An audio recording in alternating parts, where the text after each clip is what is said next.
এইবার আরো এখন আমরা আলোচনায় যেটা করব, আপনি মুক্তিযুদ্ধে কখন কিভাবে গেলেন এখন সেটা একটু বলেন। ওই যে আপনি কি ভারতের ট্রেনিং এ গিয়েছিলেন, কিভাবে সেটা একটু বলেন।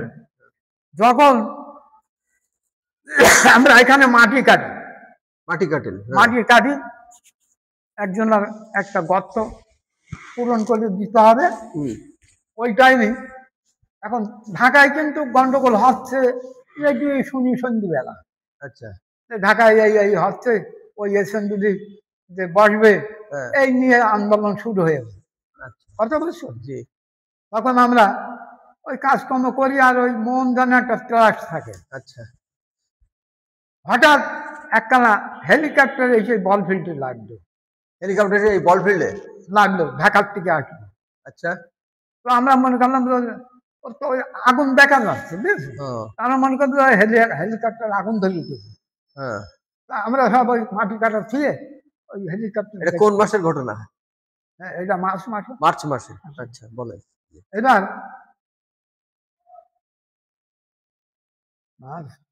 নাকি তারও আগে? মার্চ মাস। আচ্ছা, এখন মার্চ মাসে কোন দিন হয়েছে ঠিক আমার মনে হয়। এখন এসে দেখি যে ইন্ডিয়ান হাই কমিশনার চলে যাচ্ছে। ইন্ডিয়ান হাই কমিশনার বাংলাদেশ না ইন্ডিয়া এই দিক দিয়ে যাচ্ছে, এই দিকটা ইন্ডিয়ায় যাচ্ছে। ঢাকার থেকে ইন্ডিয়ায় যাচ্ছে। ওই হেলিকপ্টার ওখানে লাইভে দিয়ে হেলিকপ্টার চলে গেল। তখন আমরা মনে মনে চিন্তা, নিশ্চয় একটা কিছু হয়েছে, হাই কমিশনার চলে যাচ্ছে ইন্ডিয়ান, নিশ্চয় একটা কিছু হয়েছে। তারপরে ওই শুরু হয়ে গেল ওই আন্দোলন, ওই মার্চ, 7ই মার্চ ভাষণ দিল না। তখন এগুলো আমরা এমনি শুনতে পাচ্ছি না, তখন এসব যন্ত্র হয়নি। তখন ওই রেডিও, অনলাইন রেডিও আছে, টিভিগান রেডিও আছে, তারা গ্রামে তখন আমার রেডিও বিক্রি হতে লাগলো পোকা। তাই গ্রামের যাদের পয়সা আছে তারা কিনতে লাগলো, চোখে তো আর দেখতে পাচ্ছেন টেলিভিশনের মতো। এইবারে রেডিও সন্ধ্যেবেলা আমরা সব দেখি যে ওই ঢাকায় গোলাগুলি হচ্ছে, এগুলো শোনা যায়। এইবার না যখন চলে গেল, যখন ওই 7ই মার্চের ভাষণ দিল, এবার 26শে মার্চের ভাষণে যখন ওই চিটাগাং থেকে কালুরঘাট থেকে ভাষণ রেডিও শুনলাম, শোনার পরে আমরা ওই মাটি কাটতে কাটতে। 26শে মার্চে কি শুনলেন? রেডিও কি শুনলেন? যে এবার যার যা আছে তারা সবাই দেখে যা, ওই শেখ সাহেবের ওই উদ্বৃত্তি দিয়ে এটা বললো, জিয়া রহমান বললো না, জিয়া রহমান বললো। হ্যাঁ, আমি শুনলেন on behalf of great leader Bangabandhu Sheikh Mujibur Rahman. আমি তার পক্ষ থেকে বলছি। এখন দেখেন, আচ্ছা, উনি কি নিজেকে প্রফেশনাল প্রেসিডেন্ট হিসেবে আগে ঘোষণা দিয়ে ভাষণ? না, ওসব তাহলে ওই যে on behalf of Bangabandhu Sheikh Mujibur Rahman এটা শুনেছি। জিয়া রহমান বলেছে, জিয়া রহমান ওনার পদ বাড়িনি, পদ বেরিয়েছে, জেনারেল বাড়িয়েছে, শেখ সাহেব জেনারেল। জি জি জি, হ্যাঁ। এইবারটা রেডিও যখন ওই শুনলাম, ওটা শুনলেন, রেডিও শুনলাম, তখন এই বিডিআর। আচ্ছা, রেডিও শুনলেন কোন সময় শুনেছেন? সকাল, দুপুর, সন্ধ্যা, কোন সময়? বলে এটা মানে বারবারই প্রচারিত হচ্ছিল, ওই আকাশবাণী কলকাতা। আচ্ছা, হ্যাঁ, শুনলেন। আচ্ছা, এখন এই বাজারে এসে আসলে তখন যে বঙ্গবন্ধু অ্যারেস্ট হয়েছে এরকম কোনো খবর শুনেন? তো ধরে নিয়ে গেছে। তাই শুনেছেন? কি করে শুনলেন? ওই আকাশবাণী, বঙ্গবন্ধু অ্যারেস্ট কোথায় নিয়ে গেছে, হয়েছে, আকাশবাণী থেকে শুনতেছেন। তখন একটা হলো। আচ্ছা, জি বলেন। এইবারটা আমরা সেই ঝুড়ি পোড়ায় ওখানে রেখে এই সোজা এখানে রেখে, এবার মাইকিং আছে, মাইকিং হচ্ছে, মাইকিং কিন্তু করছে যারা অস্ত্র চালাতে পারো, হ্যাঁ, কারণ যাদের মুজাহিদ আনসার ট্রেনিং আছে এবং যাদের বাড়ি বন্দুক আছে, তারা সবাই ক্যাম্পে হাজির হও। এই বিডিআর ক্যাম্পে গেলে। কিন্তু বিডিআর যারা ছিল আমাদের যশোরের এই খুলনা, এরা সব কিন্তু আর ওখানে নেই, এরা সব বর্ডার সাইডে চলে গেছে। এখানে পাকামো করে বিডিআর হচ্ছে, এরাই হচ্ছে 1 নম্বর বিপ্লবী ফৌজ। তাই? হ্যাঁ, এরা যদি সরিয়ে না আসতো তো বাঙালি সব একেবারে সাফা করে দিত। তাই? হ্যাঁ, পাঞ্জাবি সাফাই করবে।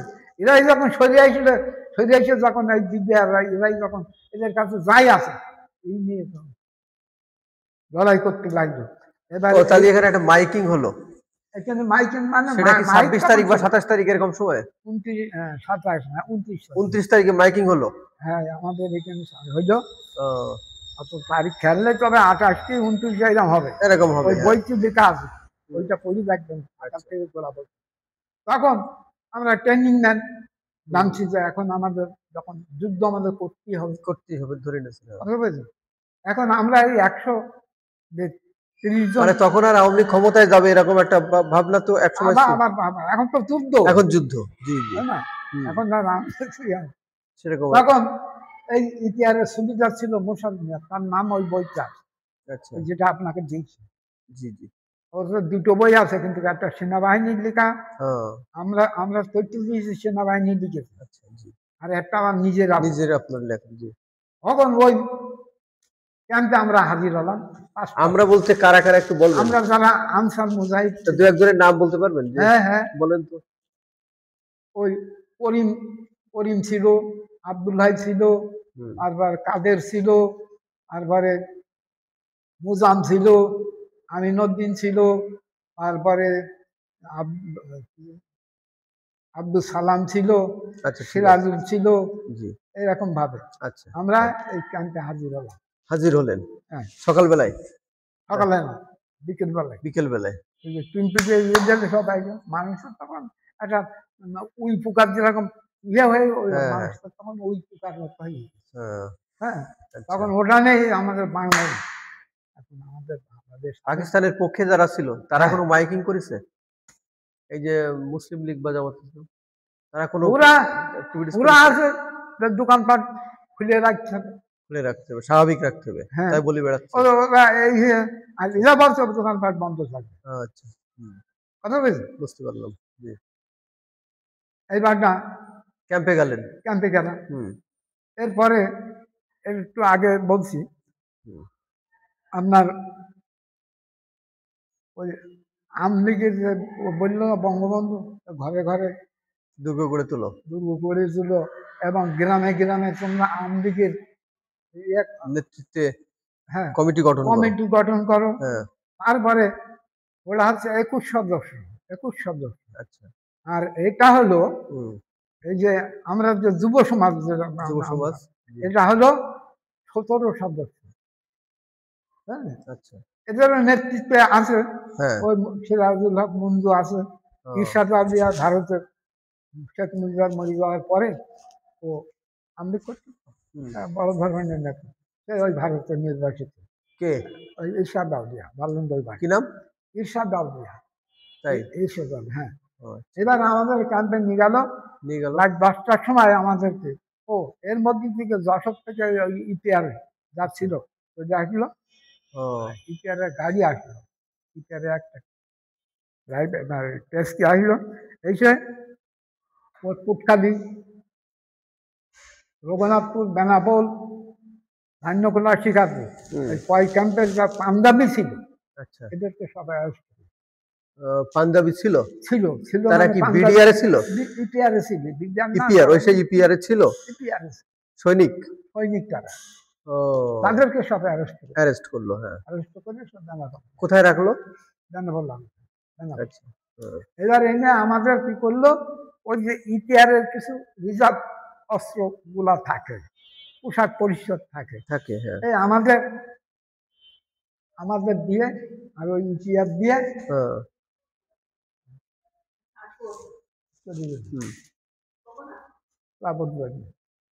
ওই অস্ত্রগুলো আপনাদের দিল?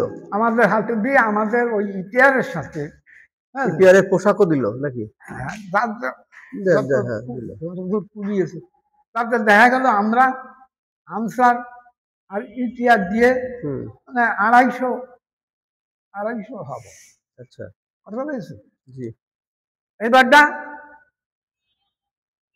যশোর গিয়ে অবরোধ করলাম, ক্যান্টনমেন্ট অবরোধ, শাহজাহান মোড় নিয়ে ওই টাউন সব আমাদের আয়াত আর্মি জেলার আসতে দিলাম। যশোরে অবরোধ করলেন? হ্যাঁ, অর্থাৎ অবরোধ করলেন, বিষয়টা কিরকম? আপনারা কি যশোরের দিকে আগালেন? আগেই মানে আমরা সব যশোর দিয়ে ঘেরোয়া করে রাখলাম চতুর্দিকটা। চতুর্দিক বলতে কোন এলাকা? আমরা এই সাইডে এইদিকে, আর ও দিকতে যারা আছে ওই ঝিনাইদহ, কালীগঞ্জ ওদিকে, ঠিক আছে, হ্যাঁ। ওদিকের লোক ওদিকে। এর উদ্দেশ্য হচ্ছে এদিকে আগাতে দেবেন না নাকি? ওদের বেরোতে দেবো না, ওই ক্যান্টনমেন্ট থেকে মিলিটারিদের বেরোতে দেবেন দেবো না। না। এখন ওদের প্রতিদিন তো রেশন যায় হুম। টাউন থেকে, ওখানে টাউনে যে সরকারি গুদাম আছে সেখান থেকে যায় রেশন, আটা, চাউল, ডাল, তেল, না তারপর পানি। এখন এ আর আমরা বন্ধ ওদের রাত যাই দিলাম। কোত্থেকে কোথায় যায়? ওই ক্যান্টনমেন্টে। কোন জায়গা থেকে যায়? যশোর টাউন থেকে, ওই যশোরের টাউনে। সেটাও আটকায় দিলেন? হ্যাঁ, সেটাও আটকে দিলাম। কিভাবে আটকায় দিলেন? আবার বন্ধ করে দিলাম যে ওখান থেকে কোনো মাল যাবে না। ও আচ্ছা আচ্ছা, বন্ধ করে দিলেন। যখন দেওয়ার পরে ওরা এবার ফাঁদে পড়ে গেল। আচ্ছা। তখন ওদের যে ওয়ারলেস আছে, ওয়ারলেসের মাধ্যমে ঢাকা আছে। হ্যাঁ, তখন তার ইয়া কান নাই, তখন তার টিক্কা কান। টিক্কা খান এসে গেছে। হ্যাঁ, টিক্কা কান যে আমরা এখন কি করবো, আমাদের তো পানি, রেশন, কোনো কিছুই তো আমাদের তো এখন ক্যান্টনমেন্টে। তখন করলো কি, ওই ঢাকার থেকে প্লেনে করে ওই সব আটার বস্তা, তেল, এই সমস্ত ক্যান্টনমেন্টে। এখন এইগুলো লোক ঢাকা থেকে আনলো? ঢাকার থেকে আনলো। এখান থেকে আর পেলো না? না, এখান থেকে জাতির দৃষ্টি নিত। তাই? হ্যাঁ, খাদ্য খাবার, মাংস ফাংস এসব বন্ধ বন্ধ বন্ধ করে দিয়েছে, অবরোধ হয়েছে। বন্ধ মানে বন্ধই থাকলো? বন্ধই থাকলো। ওরা চেষ্টা করেনি? চেষ্টা ওদের, ওরা তো কমান্ড মান, বুঝলেন, মরিয়ে যাবে কমান্ড তো। কমান্ড ছাড়া তো চলবে না। আর্মি মানে কি? হ্যাঁ, কমান্ডে। সৈনিক মানে কি? কমান্ড। আচ্ছা। ও আগুনই ঝাঁপ দিতে পারবে, তুমি আগুনই ঝাঁপ দাও। ও পানিতে ঝাঁপ দিতে পারবে, পানিতে ঝাঁপ। ও গাছের থেকে ঝাঁপ। তাহলে এগুলো বন্ধ হয়ে গেল? ওরা আর বেরোলো না। যখন এবার প্লেনে এসে দিতে চাইলে আমরা ওই প্লেন মুখে এলএমজি ফায়ার দিচ্ছি। প্লেন মুখো? হ্যাঁ, প্লেন আর নিচে লাগতে পারে না। ওই সৈন্যের উপর থেকে ফেলে ফেলে দেয়, সৈন্যের থেকে ফেলে দেয়। তারপরে যখন এইরকম হইলো, তখন ওরা আবার ওয়ারলেস করে, এখন क्या करेगा हम लोग, क्या करेगा, তাহলে तुम बाहर हो जाओ, तुम बाहर हो जाओ, ক্যান্টনমেন্ট থেকে তোমরা বাহার হয়ে যাও। আচ্ছা আচ্ছা। এইবারে বাবু ভোর রাত্রি সব সাজোয়া গাড়ি, মেশিন ফিট করে, মেশিন নাম ফিট করে। এই খবরগুলো কি আপনারা পাইতেন না? যে ওই যে ঢাকা থেকে আসতেছে খাবার দাবার, ওই যখন আমরা এখানে করছিলাম প্লেনে করে আসছে, এগুলো তো দেখতে হবে প্লেন কেন। তারপরে হ্যাঁ, জি। এইভাবে আমরা তখন কি করি, আমাদের তো ইয়ে নেই, স্টোর নেই গুলির বা হাতিয়ারের, ওটার তো স্টোর আছে। আচ্ছা, জি। আমাদের কাছে এক একজনের কাছে হয়তো 20 রাউন্ড করে গুলি দিয়েছি, একটা হাতিয়ার দিয়ে। এ কতক্ষণ চলে? এবার পান্ডাবিরা ভোর রাত্রে ওরা গাড়িতে, ওদের যে গাড়ি সব ক্যামোফ্লেজ করে, ক্যামোফ্লেজ পর্যন্ত না, গাড়ির রং দেখা যাবে না, লাগিয়ে থাকবে মনে হবে একটা গাছ লাগিয়ে রয়েছে পাতা লতা দিয়ে। আচ্ছা আচ্ছা। গাড়িটাকে জাল আছে, সেই জালের ভিতরে এসব পাবে। আচ্ছা হ্যাঁ, আচ্ছা আচ্ছা। গাড়ির যে চোখ, ব্যাটারি না, জি, ব্যাটারি বড়। আচ্ছা, ওর চতুর্দিক কাজা দিয়ে ক্যামোফ্লেজ করেছে, অল্প চোখের মনি মতো রেখে ও দিয়েছেন একদম আউট যেন সাইডে না যায়। এই করে ভোরবেলা ওরা ভোর 4টার দিকে ওরা বেরোইছে। হ্যাঁ, ক্যান্টনমেন্ট থেকে বেরিয়ে সোজা টাউনে। এটা কি মার্চ চলে গেছেন? এপ্রিল মাসে? এপ্রিল মাস পড়েছে তখন। আচ্ছা, বেরোলো।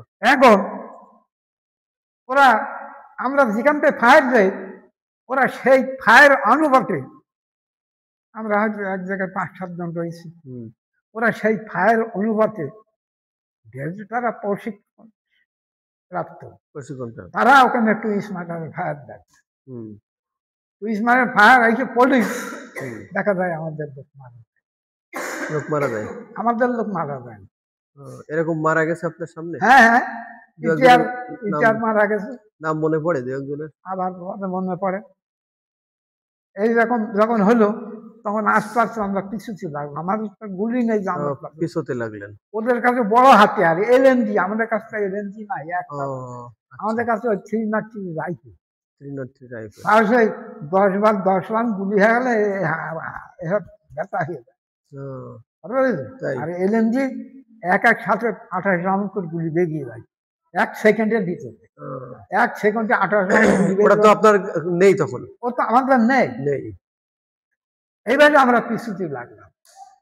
আচ্ছা, পিছুতে পিছুতে পিছুতে পিছুতে এইভাবে আস্তে আস্তে ওরা আমাদের ওই সাইড চাষা দিয়ে না, ওরা এই ক্যান্টনমেন্টের পশ্চিম সাইড দিয়ে এসে জিকর গাছা দিয়ে আমাদের ব্যাট দিল। আপনাদের ব্যাট দিল? ব্যাট দিল। তখন আমাদের ওখানে বহু মারা গেল, বহু মারা গেল। এইভাবে আমরা সব যাচ্ছে পালিয়েছি, আসলাম এসে দানাপুর আসলাম। এর মধ্যে দিয়ে দেখে সেই পালায় আসলেন? হ্যাঁ, একসঙ্গে দুজন একজন যে যাচ্ছি, খেয়াল তখন আর নেই বাদ না, খিদে যে জিনিস নেই, তাও নেই। ওটা আছে খালি চকলেট।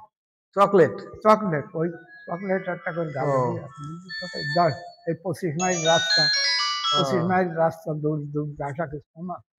এখন চেনবো কি করে যে কোন দিকে পশ্চিম আর কোন দিকে দক্ষিণ? তখন এই টাকা দিয়ে যে রাস্তা, কালীবাবু রাস্তার যে শিশু গাছগুলো আছে এগুলো পাহাড়, বহু দূরের থেকে দেখা যায়। তখন জানছি যে এই যে কালীবাবুর রাস্তা, এই রাস্তা যেদিকে আমরা এই যে পালাচ্ছেন, এটা কি রাত্রে পালাচ্ছিলেন নাকি রাত দিনে? মান কোনো ব্যাপার মানে এই যে ঘটনাটা, এটা কি রাতের ঘটনা? রাত্রি দিনে মানেই পালাচ্ছে, দিনে মানেই পালাচ্ছে। মানে ওদের কাছে তো হেভি হাতিয়ার, জি। আমাদের কাছে তো গুলি নাই, না না নেই। এখন খালি হাতে কি লড়া যায়? না, যায় না। এইভাবে আসতে আসতে বর্ণকে এসে পৌঁছলাম। এসে পৌঁছালে ওই যে ওরা বাহার বেরিয়ে গেল। আচ্ছা, এবার ওই ঝিনাদার ওই সাইডে ওদের একটা মহড়া ছিল, আর্মিদের একটা মহড়া ছিল। আচ্ছা, আর্মিরা, আপনি ক্যামেরার সামনেই বলেন। হ্যাঁ, এইভাবে। আর্মিরা ওখান থেকে চলে আসে ক্যান্টনমেন্ট। ক্যান্টনমেন্টে যখন আসে তখন এই যে বাঙালি যারা ছিল, বুঝলেন, এদেরকে ঘরে বন্দি করে, এদের বন্দি করে। ওই ক্যান্টনমেন্টে যারা বাঙালি সেনা ছিল, ওরা ছিল কিন্তু মহড়া, শীতকালীন একটা মহড়া। ওই এক জায়গায় হয়ে একটা মহড়া। ওখান থেকে এসে ওদের সব ওরা তখন দেখলে বন্দি করলো। এটা তো আরো আগের ঘটনা মনে হয় না? মার্চ মাসে না? তাই? আচ্ছা, এসে বন্দি করলো। আচ্ছা, এই ক্যান্টনমেন্টে বাঙালি অফিসারও তো ছিল নাকি? হ্যাঁ হ্যাঁ, এই হাবিব সাহেব ছিল ওখানে, আবু ওসমান চৌধুরী ছিল ওখানে। আবু ওসমান চৌধুরীও ছিলেন? হ্যাঁ হ্যাঁ, এরা এই জহর ক্যান্টনমেন্টে ছিল। আচ্ছা, হাফিজ সাহেবের ছিলেন। হাবিব সাহেব পানি সম্পদ মন্ত্রী। হ্যাঁ, উনি ছিলেন।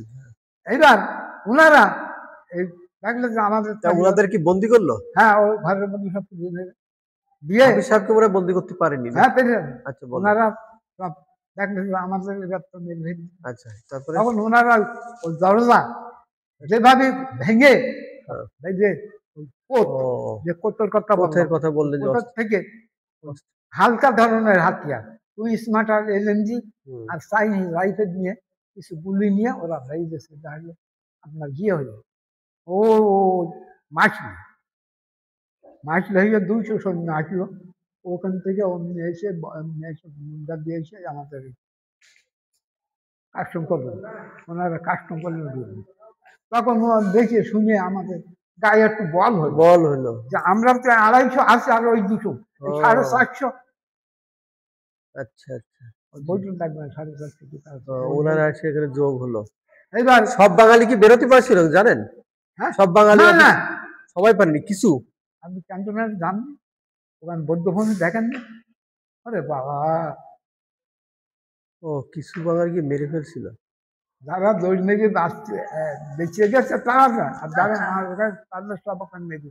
ও সব মেরে সব গর্ত, এক গর্ত সব ওখানে। ওইটার নাম ওনারা বাঙালি সৈনিক ছিলেন? হ্যাঁ, বেঙ্গল রেজিমেন্ট। বেঙ্গল রেজিমেন্ট, বুঝলেন? এইবার ওরা যখন আসলো তখন আমরা মনে করলাম আমাদের গায়ে বল হইলো, আশা হইলো, ভরসা হইলো।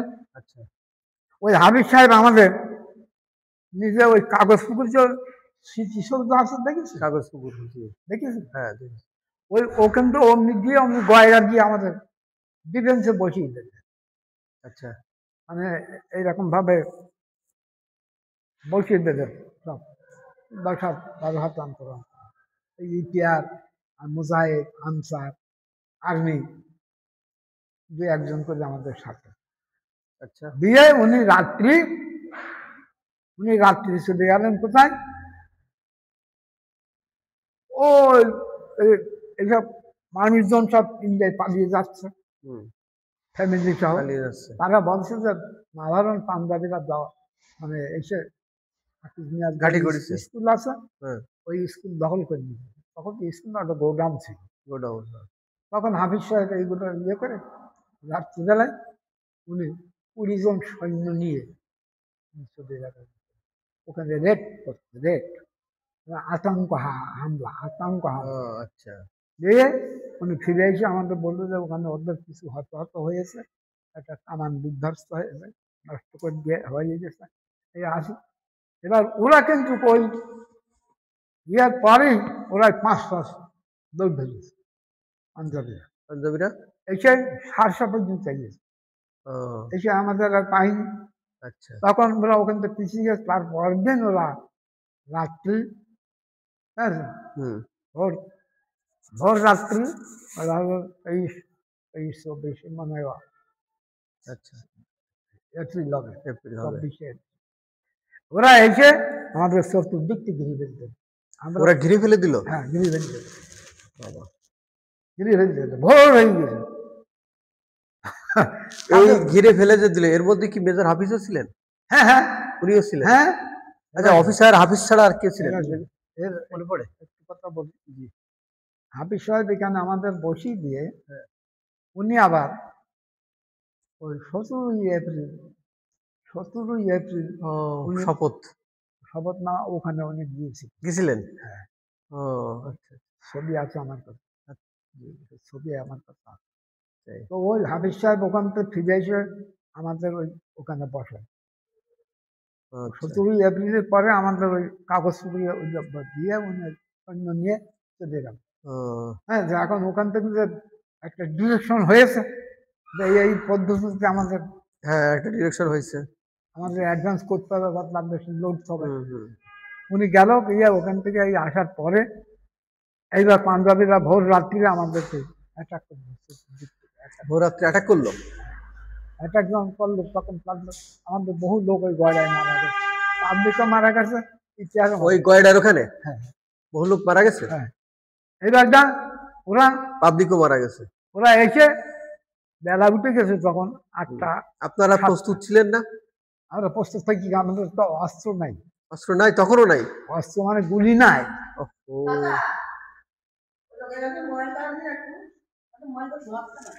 একটু কথা বলতেছে।